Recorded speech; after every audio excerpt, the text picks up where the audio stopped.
मुज़फ़्फ़र रहमान साहब, आज के इजलास में मज़ीद क्या फैसले हुए? एक तो अहम तरीन यही था कि जी अफ़गान जो महाजरीन है उनकी फ़ौरी तौर पे वापसी हो, जो इलीगल है उनकी भी सबकी फ़ौरी तौर पे वापसी हो। दीगर सूबे खैबर पख्तूनख्वा के हवाले से कोई बात हुई है, कोई फैसले हुए? पहली बात तो ये कि आज अगर वज़ीर आला केपी के इस इजलास में आ जाते तो कॉन्फिडेंस बिल्डिंग मैयर नहीं है ना बेसिकली। तो आज कॉन्फिडेंस बिल्डिंग मैयर पैदा होता, अपने सूबे की मजीद बात करते।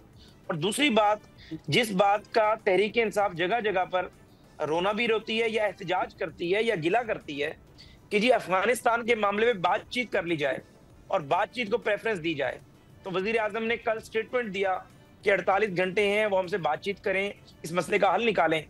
आज केपीके के प्रेशर की वजह से, तहरीक इंसाफ के स्टाफ की वजह से इस मामले को दोबारा मेज पर लेकर आ गए ताकि एक दूसरे को कन्विंस कर सकते। अगर दलील इतनी मजबूत होती सुहेल अफरीदी भाई की, वो अपनी दलील में DG ISI, DG MO, army chief, वजीर आजम को कहते कि sir this is the facts, आप क्या करने जा रहे हैं।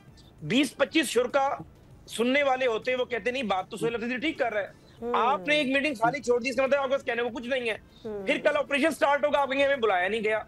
ऑपरेशन के हवाले से जो पॉलिसी है, ऑपरेशन के हवाले से जो बानी तहरीक इंसाफ का नुक्ते नजर है अफगानिस्तान के हवाले से, वो सारों को पता है और सुहेल अफरीदी को जरा ज्यादा पता है।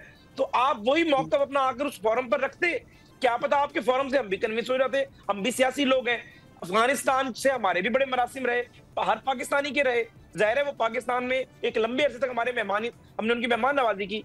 तो गुजारिश ये है कि सूबे इस तरह नहीं चलते, अपने इस फोरम पर तगड़े तरीके से बात करते, मुदल्लल बात करते, बाहर आकर मीडिया टॉक करते, बताते कि जी मैंने अपने सूबे का मुकदमा आकर पेश कर दिया है और दिस इज माय स्टांस।